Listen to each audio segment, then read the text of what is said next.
before you do that, let me introduce our first guest, City Councilwoman Kimberly Nelson. Kimberly, welcome and good morning to you. Thank you very much for the welcome.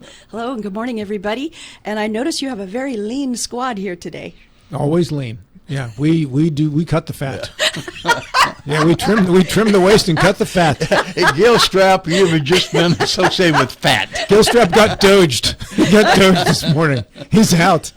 Yeah, forget it. Oh my gosh. Forget him. And if you're listening, John, you're receiving no empathy at all from us. No, we're just laughing. Or sympathy. That's what we do. We're I'm guys. laughing too. That's not right. We're guys. We're just laughing. Yeah. Kimberly, you went to the State of the City speech from Mayor Knowles on Thursday, I believe it was. I did at the venue by Bricks on Queen Street. It's a lovely facility, by the way. Certainly. I know they didn't pay me to say that, but yes, it was wonderful. He worked on his speech. He was very thoughtful about it. He brought out some things that are in the works. Some things that, we've completed this, but one of the things that I thought was wonderful and notable, and that allowed me the confidence to talk to you about it on the radio, is this idea of this district that you might have heard of. Mm-hmm. So before I tell you what it is, or what it's called, because it means nothing, these letters PODA, people refer to it as PODA, but it is an area in the downtown where participating businesses in a real set defined area with signage, say a patron goes into Stoney's or Bricks and gets a beverage in a designated cup, and it's going to have a certain logo on it, and that person can have that drink in that cup, cannot reuse the cup, but can walk outside with it, can go to an art gallery, can go into any business that has a sticker on their glass that said PODA beverages welcome. It'll be a green sticker, for example. They haven't been ordered. It's not complete, but I'm just giving you examples. Yes. So a green sticker that says you're welcome to come in, or maybe it's a red or a maroon sticker that says, hey, PODA beverages not permitted. And that's fine too. So everybody gets free choice in this whole thing, whether they want to participate or not. But I anticipate it as it happens in communities that have this, business increases as people get to leave one business, go to another. Let's say they've had a beer and they're thinking, hey, that looks kind of nice. Yeah, let's get that, I think sales might actually increase in certain businesses. Just a guess. Are there cities prediction. or communities that have this in place now that you can use for a model? Can you name some? I sure can't. Now, you said you weren't going to ask me any gotcha questions. No, I really Okay. I can. Wheeling has one. Okay. Morgantown has one. Charleston and Charlestown. Okay. So Charlestown is very new. I think theirs is called Hipsips District. So the place you can go to get some data whether it works or not. Yes. Yeah. Would you like to experience it yourself, before you, kind of get nervous about it? Just go to these communities and see. So it's something that is legal in West Virginia, but you have to go about it, lay it out in a very logical way, make sure that there are reasonable expectations. Everybody knows where the PODA district is, and the cup itself is going to have a logo on it that can be seen from far away by police, anybody on foot, on bicycle, just to know. And of course, all the drinking laws pertain to this district as well. You would never ever serve somebody who looks visually impaired, messed up. Yeah. What are the blocks that this is affected in? Well, it's predominantly the downtown area. So think about the footprint of the oldest part of downtown Martinsburg, where you have most of the restaurants and the pubs, and also where the Arts Walk is right now. So it'll be somewhat Burke Street, North Queen, South Queen, King Street, from, say, Queen to the garage. I mean, just a pretty substantial area that you can walk around in. So speaking of Arts District, I don't know if you're going to ask about that. Please do. Okay. what's also kind of a natural outgrowth from taking care of your downtown and wanting to bring customers downtown is an arts district. We have more and more people living downtown, and I personally would like to see them express themselves through visual arts, musical arts. I have a friend who does the circus arts.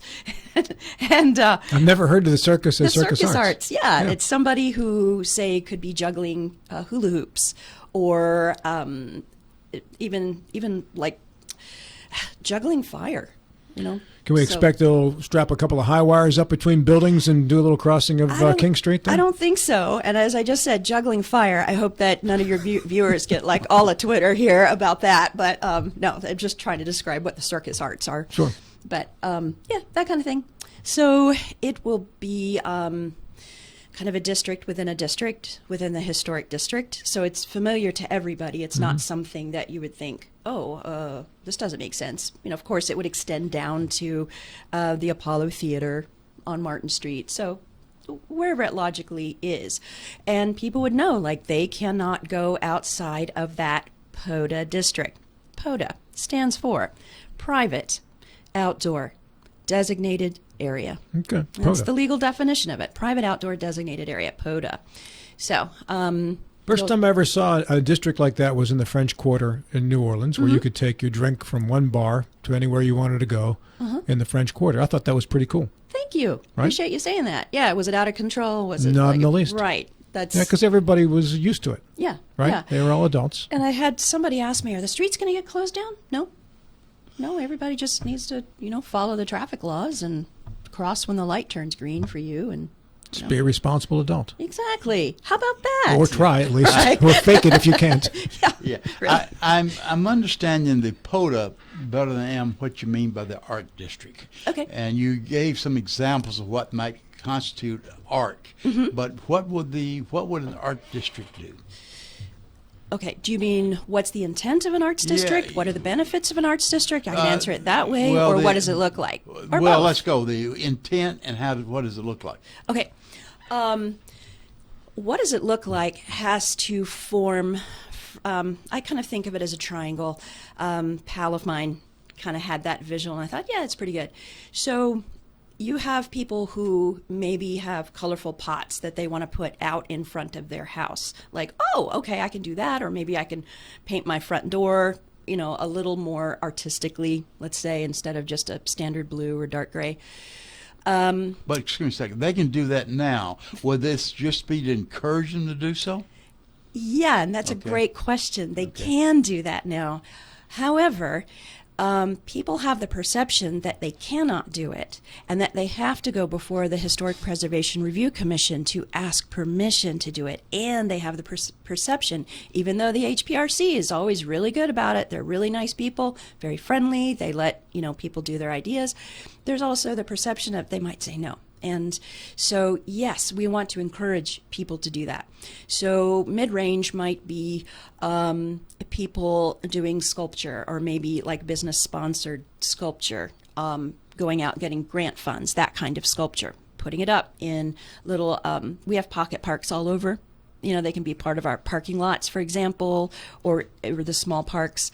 And then just putting up sculpture. And then there's the idea of a larger city-sponsored piece of art, murals up on buildings. We had a big talk about that a couple of weeks ago, where it should be pretty easy for people to put murals on buildings that are painted already. It's the ones that are not painted, say the original brick, where that's a little harder. You might have to put it on a board like you have in here and then attach it. But it hasn't been completed yet, and it is an encouragement. It also brings out the character of Martinsburg. We do have a lot of characters. We have a lot of artistic people, a lot of talented people. We had 2 big bands in town, 2 for a time, and I had never heard of them. Like, they rarely played in Martinsburg. They would go out somewhere else, and I'm thinking, why are they not playing here? Why aren't little pieces for teams of 4 going and just sitting in the park and playing acoustics? So there's that. So once that is more of a draw, and people feel more invested in their community as well, it becomes more of a draw for outside tourism to come here. Yeah. I mean, just think of all the cool places you like to go to. There's some art there. Mm-hmm. Yeah, Frederick has a thing called First Saturday. Mm-hmm. And if you walk around the downtown area, you'll see small bands set up at different street corners and along the way in front of restaurants and whatever. There's more art out in the streets and whatever. There's a lot of stuff like that, and it attracts a lot of people. It sure does. And the restaurants are filled up every single First Saturday. Absolutely. I would love our restaurants to be filled up all the time, all of them. You need reasons to bring people into downtown. Exactly. And this is just another in a string of improvements that are being made. Thanks. You're welcome. Yeah. And I also want people to feel the investment, the personal investment in town, whether they're renting or they own a house. I want them to feel invested, like I belong, I'm connected, this is my community, I'm here, I am accepted, respected. Because look, here's my art, I get fun comments like, hey, cool, whatever, as people pass by. So. You're talking about artwork on buildings, on murals on buildings. Several cities, and I can think of one in Iceland and various places in Europe, that have used this to a major advantage, and it's become a tourist attraction. Situations such as that, is there central control that would encourage a type of art, so the art would be coordinated between various buildings? How do you envision this to work? Or would it be just independent? One building wants to put this artwork up, another building something totally different? Yes, that is actually underway. So we have a lot of people who are very interested in the arts in Martinsburg, and I started holding some meetings to get them talking to each other, get us out of our silos, and really communicating. And then I said, I'm the government representative, and I need to fade out and have this be more from the community. So it's at that process right now. We have a core group. The Mayor Kevin Knowles has been very involved as well. There's a core group of 4 people who are a part of that, and then they would call their own meetings to coordinate that. But then there will be a committee that would approve of the murals. So there'd be some coordination. Yes. Yeah. Okay. Yes, but we're not there yet. Everything's in development. And I'm not trying to make Martinsburg like a particular city, name a city. I want Martinsburg to be Martinsburg. I want Martinsburg to be more of what it is. Reflect its own personality. Exactly. Yeah. So I was just volunteering at the Wine and Shine Festival this past weekend or 2. And it was so fun just to see the people who showed up. They were just having a great time. The bands were fantastic, and they had attracted all these people up to the front who were just, hands in the air, having a great time with the music. And there were 2 city councilwomen there, city councilwomen. And good catch. Yeah. Actually, yeah, it was Heidi Crawford and me. So and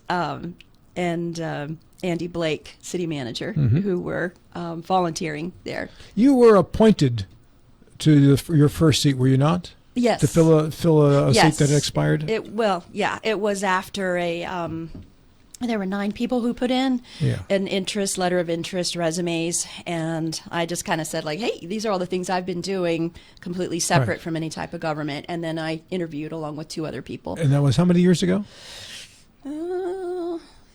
6. I was going to say 6. About 6 years ago. I've had 2 elections since then. So what do you know now that you didn't know then? When you put your hat in the ring and you're aspiring to be a council person, but now you have been and you've been reelected a couple times. Yeah. So what do you know now?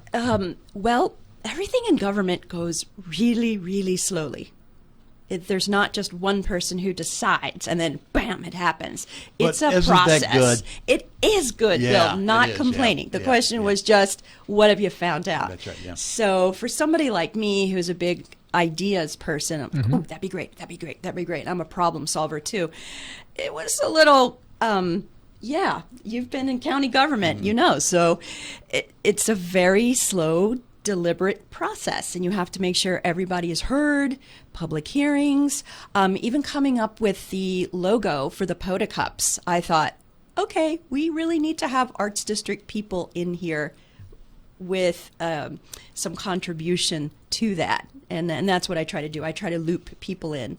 So I did that. I had Robbie Blair, Main Street Martinsburg, take a look at it. You know, what you're feeling when you look at it. Because anytime you look at a logo or a typeface or whatever, you get a feeling from it. And so I just needed to know. Like, I shopped it around to a bunch of people. But yeah, it was designed by one of our locals. Tell me about the direction of the city 6 years ago when you became a city councilwoman versus the direction now 6 years later.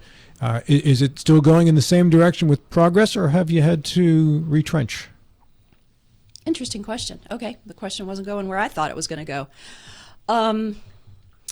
So when I got on council, it had a very kind of deliberate process. Yes, there was progress, and it was, clean streets, water, sewer, and just make sure everything's running smoothly as a city for city services. Was Harriet the mayor when you?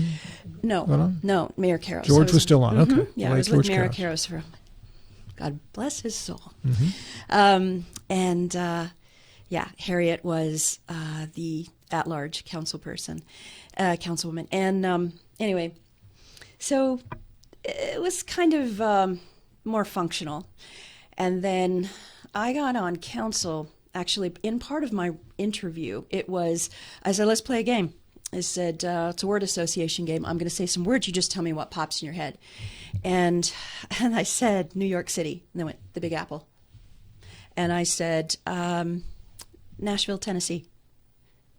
Country music capital of the world. Austin, Texas. Live music capital of the world. Different people's voices. And I said, Martinsburg, West Virginia. Crickets. So I said, we are at a critical point where we can coalesce who we want to be. And that's why I talk about wanting to have people invest in their own town. And I'm not just talking about money. I mean themselves, their souls, invest their souls in this town so that we become who we want to be. So things are happening at a faster rate. I'll say that. With city manager Andy Blake, he was very open to many of my ideas. He had great ideas of his own. Other people were presenting ideas. This is when he was assistant city manager. But now that he's a city manager, he's just wonderful. I think everybody loves Andy Blake. So it has been great working with him because I'll come up with the ideas and then I'm a closer too. I kind of do this behind the scenes. Okay, how can we make this happen? What's next? What are next steps? And he knows. And so it's been working great, I'll say. So there have been some forward cultural changes and lots more investment in the town. I think the renovation of the Shenandoah Hotel, that was first, the Brian Wishneff company doing that, getting more residents to downtown, walking around with their little dogs. It just has a totally different vibe. And then all the money that's been poured into the Interwoven has now created so many apartments and people who are just lovely, kind, wonderful, again, walking their little dogs. Downtown living. Yeah, exactly. That's exactly what I'm going for, and I'm trying to encourage anybody who owns a building downtown or a beautiful house a block out of the main thoroughfare, renovate that thing. Put people in apartments up above. More residents means more customers. And that's what the Bellboard House is going to be used for at one time, with a bunch of courtyard apartments. And it was the city council decided not to approve that, so it went down a totally different avenue. Yeah, well, I wasn't there at the time, but I appreciate. But the intent was to get more and more people downtown. Yeah, and it should. I mean, sometimes you go upstairs and you think, wow, was this thing used even 70 years ago? And I think it's just a shame that there are still empty spaces up there. Where did you think the question was going? I don't remember. When I set that up. Yeah, well, that's really mining there. I'm having to go back through my mind. Well, I can forget way more stuff than you. I was happy I remembered you were on the show today. Yeah. Yeah. Kimberly Nelson is our guest. She is city councilwoman from the city of Martinsburg and attended the mayor's State of the City speech on Thursday. Mayor Knowles will be our guest Friday morning, by the way, at 8:05. Anything else of note that you took from that State of the City speech Thursday morning? There were a lot of city leaders there, and a lot of city doers, and a lot of people who show up. They show up for themselves. They show up for each other. They show up for the city. I was so pleased and proud to see that. We had lots of department heads there that got a great recognition, I thought. Business leaders and the people had a chance to share at each table what was going on. So various individuals got to update everyone at the same time.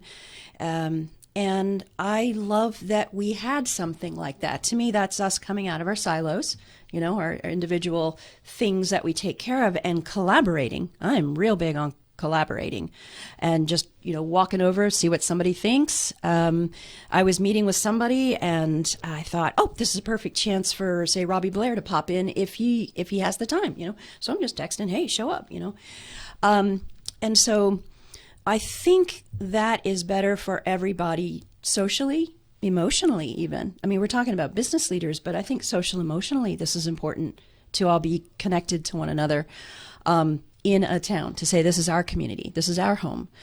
So I was happy to see it, and I loved the mayor's talk. He was very funny when things went awry. And so it was enjoyable. And that space there is absolutely beautiful. They've had dueling pianos there. They've had baby showers there. They've had comedians. It's an entertainment venue. Yes. It's just like, yes, this is what I'm hoping for. Perfect. So a lot of people do feel encouraged to invest real dollars in Martinsburg, which is very helpful. Thank you, everybody. 1 minute left. Where's Martinsburg going next? Where would you like Martinsburg to go? I wanted to ask the two of you that question. What would you like to see happen? You're always asking other people the questions. What would you like to see? Restaurants. More restaurants. More restaurants. I think that's going to happen. Yeah, more of a vibe downtown. You alluded to it a couple minutes ago. Martinsburg's come a long way of becoming activity after hours, after dark. And that is the heart and soul of a community. So. Oftentimes it is. Well, I think of you two as pillars of the community, so I really appreciate your input. You're a kind person. Kimberly, thanks so much for coming in. I always enjoy our conversations. I do too. Have a Thank great you very much, rest Rob. of your day. Okay. Bill, Thanks, thank Kimberly. you. We are back with more after these. Kimberly Nelson, our guest in this last segment. We